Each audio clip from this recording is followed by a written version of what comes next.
Good morning and welcome to another conversation with Mose. And as always, I pray life is treating you well, exceptionally well, wherever you are in the world, and that you're one day closer to your dreams, hopes, prayers, and aspirations coming true. Thought I'd get back to the beginning and do what I normally would do. And I'm doing a poem for my forthcoming book, My Dog is Black Too, which hopefully and prayerfully will be out later in the year. And this poem is called So Okay with This Fact. I am not a young man anymore, and I am so okay with this fact. I no longer want or need to argue, debate, to prove anything to anyone. I just want to make sure that I live my life to its absolute fullest. I want to take advantage of every single second I am allowed to have. I don't care about the opinions of others when it comes to my choices, my decisions, or my mistakes. I am human and flawed. And I am so okay with this fact. I just want to keep dancing like no one is watching and pray like no one is listening. And I love like my heart has never been shattered. I want to be okay with not being okay, without explanation. This too always passes. Someday I won't be here, and I finally embrace this truth. And I am so okay with this fact. Just wanted to share something new that I was inspired to write. And actually, I don't remember why. I just know it was something that I wanted to write, and I'm learning to embrace now. Not the past, not the future, but right now, and how I'm feeling in those moments. And honestly, that's where my poetry, I believe, comes from, is the space that I might be in that moment. And I'm sure every creative person probably could attest to that. But my subject matter for today is competitive friendships. Let me say it one more time. Competitive friendships. And what I mean by that is finding out that you're friends with people that want to compete with you. And this has been a hard truth for me. And it's made me actually reflect back to my childhood, because I'm really starting to see things a lot clearer now in terms of the friendships that I thought I had, and even now. But I feel like I've been competing with people, or they've been competing with me, and they're not genuine friendships. And even now I still feel it and I can sense it. It's not what people say, it's what they don't say. And I've said this before when it comes to black success in America in particular. The hoops that I feel like black people, no matter what walk of life, no matter what career choices they make, it's a lot more drama, a lot more sacrifice required to be successful in America. So I've never, ever felt jealous of anybody. I can honestly say that. I've been envious and inspired, but not to where I didn't want them to have it. So I don't understand that logic at all. And I've kind of touched on this before, but I've never done the whole podcast about competitive friendships. And I say that loosely because I don't think if they're really your friend, you should be competing with each other. I just don't agree with that thinking. And it actually hurts me and angers me sometimes when I'm sensing it. Because again, I want my people to be successful, whether it's my family, my friends, because we don't all want the same thing. So your idea of success might not look like my idea of success. And then what I wanted when I was 20, what I wanted when I was 30 and 40, I don't want like I used to. The only thing I want is security on some level and peace of mind. Financial security and peace of mind, and to be able to take care of my people the way I see fit. And I want to be able to help other people to be able to take care of themselves and have that same sense of security. Because again, I feel like black people have had to and still have to do extra. We have to do the most to get half of what we deserve. And I refuse to be envious of people like that. I don't care if it's their education. There are people that are more educated than me, people that are more financially sound than me. I'm trying to achieve that. And I would hope that my real friends would want that for me. And I'm learning that that's not the case. You know, like I'm planning to do a podcast on home ownership probably in the next couple weeks. And what I mean by that is I have owned a home before when I lived in Atlanta.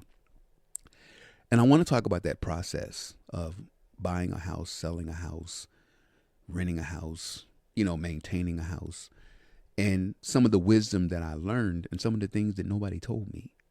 Nobody told me certain things when you're looking for a house, buying a house. And I tried, but no one ever really shared anything with me. And I never forgot that. I still have never forgotten the negativity, the negative energy that I received when I decided to buy a house. And again, we don't all want the same things. So I never understood. Some of my friends had mansions. Some of them had ranch style houses. Some of them had old houses. But I've never wanted what other people had. Like I said, I've never been to the point where I didn't want you to have something. And I don't understand that logic. I genuinely don't understand how people can be envious of one another to where they want to sabotage you or plant seeds in your mind, seeds of doubt. I don't understand that either. And whether it's getting married to somebody or changing jobs or moving to a different city, we all have to make choices. And at the end of the day, what I've really learned is you have to do what makes you happy. I mean, that's at the end of the day, it's between you and God and whatever relationship you might be in. And then also what I'm learning just from observation, watching other friendships, other relationships, is that what I believe to be true is that you have to learn what belongs to you and your part in the relationship and your part in the friendship. What's not making you happy if you're not happy? And be honest with yourself. Because sometimes it is you. Not all the time. But we have to decide, because sometimes I believe we all do it to where we're looking externally for happiness. And when it's not there, we're devastated. And that's why I believe I can be alone.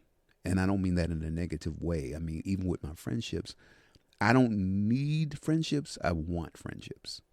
And I know how to maneuver by myself.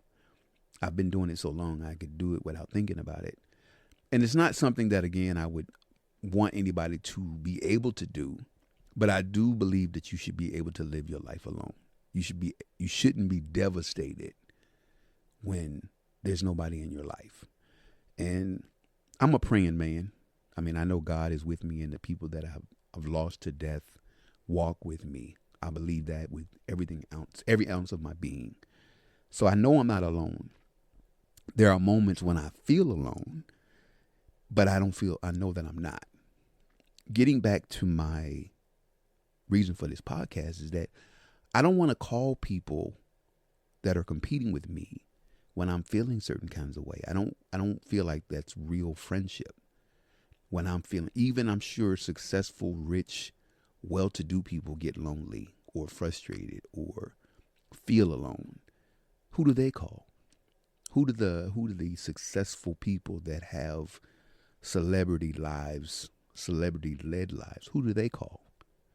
Sometimes you just want to talk to a regular person about regular things.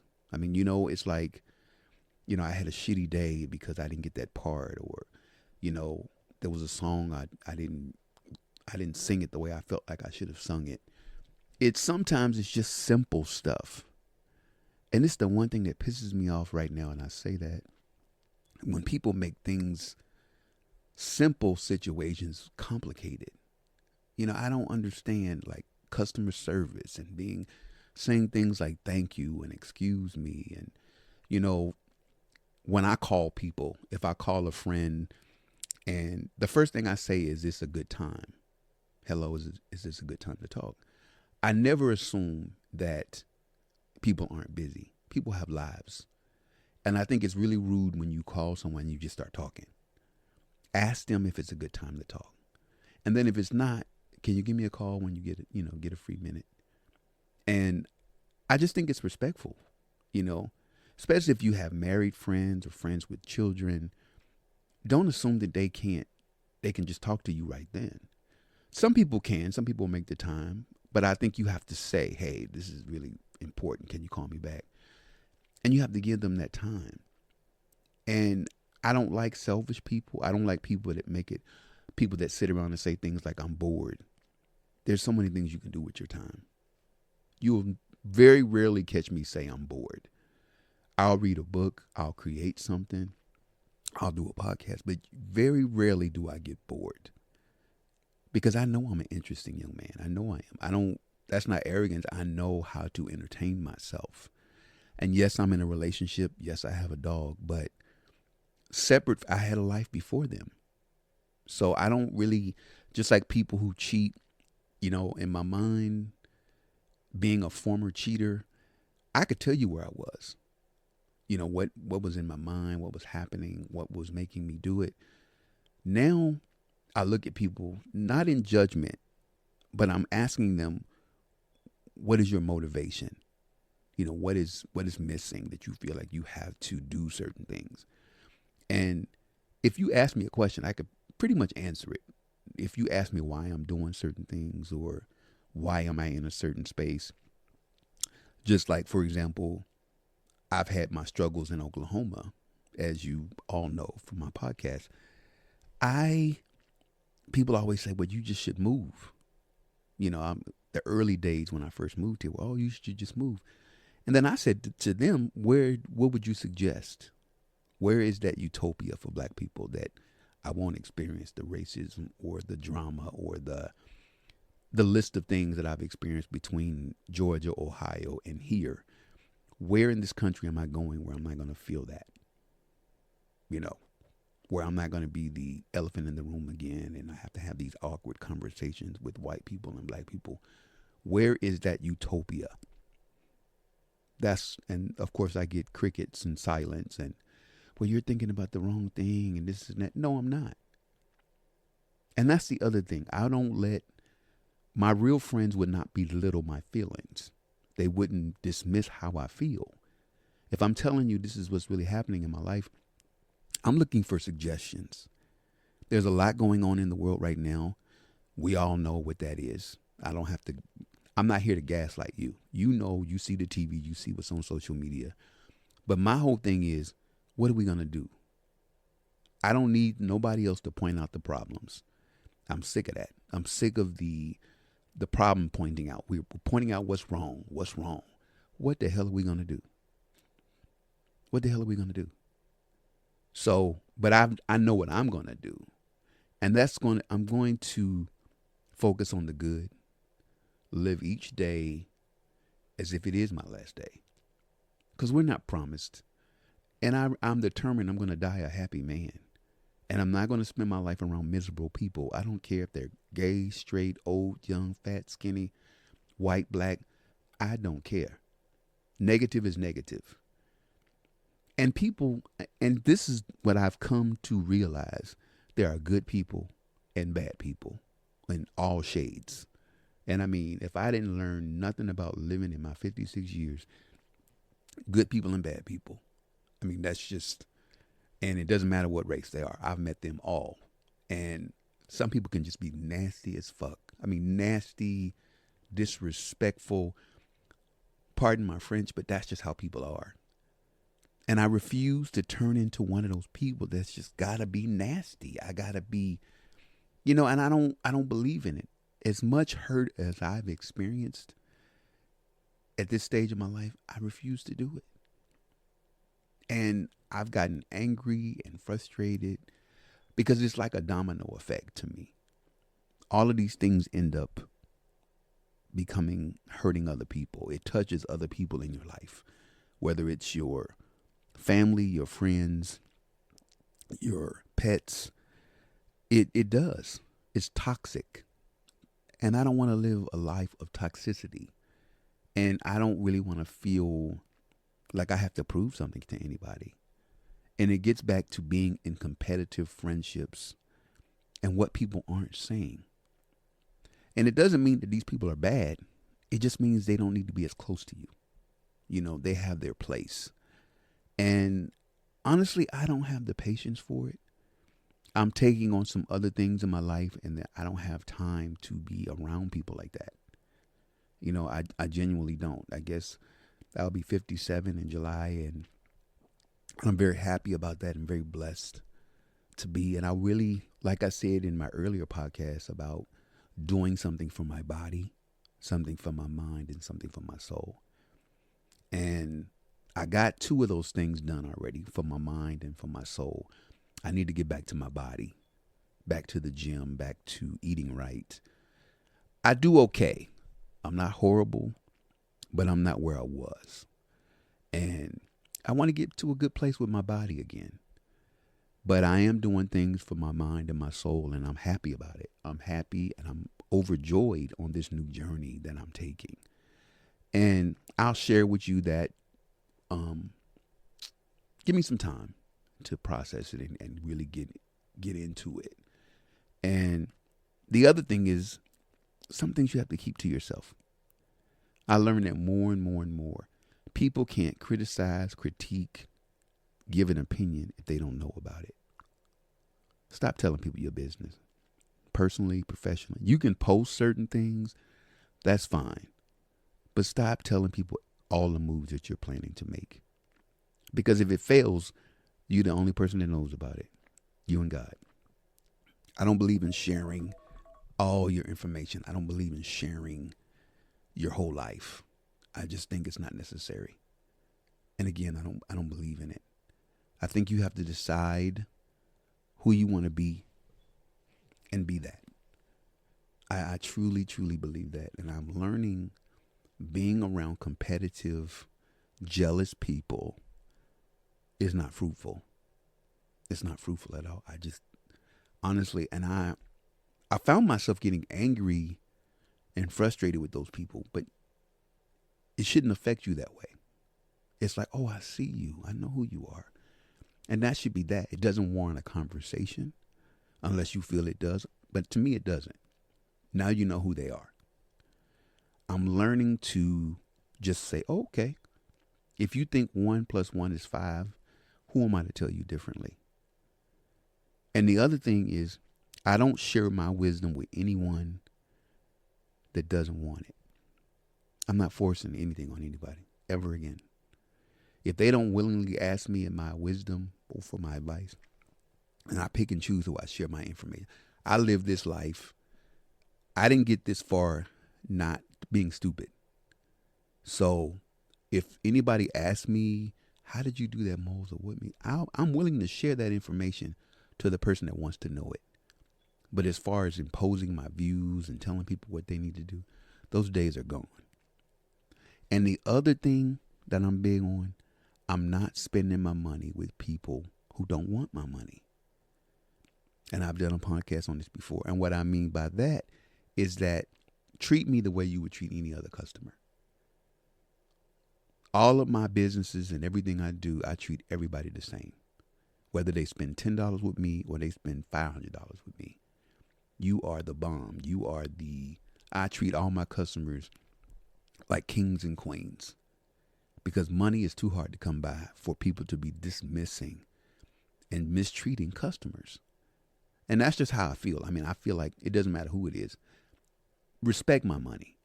Respect me and the hard work that went into making this money to give to you, because I could be going somewhere else. And it is. It's a choice we have to make every day, the kind of friends we want to have, the kind of life we want to have. And I've never been more conscious of it in my entire life. No matter what's going on in the world, and I learned this from my dad, I cannot control what's going on outside my space, but I can control the atmosphere in my space. And again, what's happening outside the doors of this space that I'm in, I can't control that. So, and when I step out into the world, I can only control myself. I can't control anybody else. And I don't have to respond to everything. I don't have to answer every question. I don't have to say anything. And when I do, I can simply say, I don't want to talk about that. It doesn't require any kind of response. And again, I'm learning to, I wish I had been this way when I was younger, when I was a young man. I wish I had known what I know now, but it's not too late. And the whole point of this podcast is for you to realize that you're important, that you matter. You have to make a decision. And we focus on romantic relationships. We always focus, everybody's always giving you advice on, but what about your friendships? Those are just as vital, because it's like anybody you spending time with on a regular, feeding your spirit outside of your spouse is just as important. Because if you're having problems in your relationship, you go to your friends. Excuse me. Why am I talking to somebody about my relationship that can't contribute to it? You don't want me to be happy. You got people that have competitive relationships. It's like, oh, they want their relationship to be happier than your relationship. Why can't we both be happy? Why can't we both take vacations together, or why can't we both be rooting for each other? I don't get anything out of people getting divorced or people breaking up or being sabotaged. I've never understood that logic. People that want to break people up, and I honestly can't even be around people like that. Not even for a second. I don't buy into that. I don't understand what the motivation is. What do you get out of breaking somebody up or discouraging them from doing anything positive with their lives? Whether it's going back to college, like I said, having a baby, getting married, changing your lifestyle, moving out of the country, whatever it might be. Stop fooling with those people. Stop it now. And take an inventory of your life and see who's around you. Because sometimes people are saying stuff, and I call it planting seeds in your mind, and you're wondering, why do I think this way? You're not crazy. You're not crazy. And then find out who the hell you are. You might be the one that's trying to sabotage people.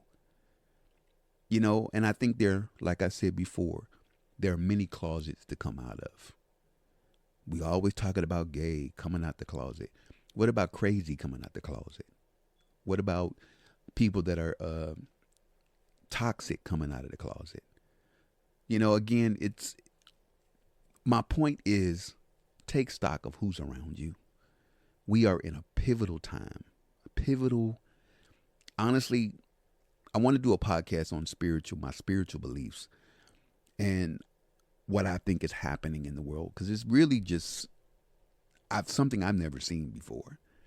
And I can't be around people that I just can't, that are gaslighting me or keeping me fearful, keeping me in chains mentally. I can't. I can't do it. And I refuse to let other people be in chains or to be in that same space.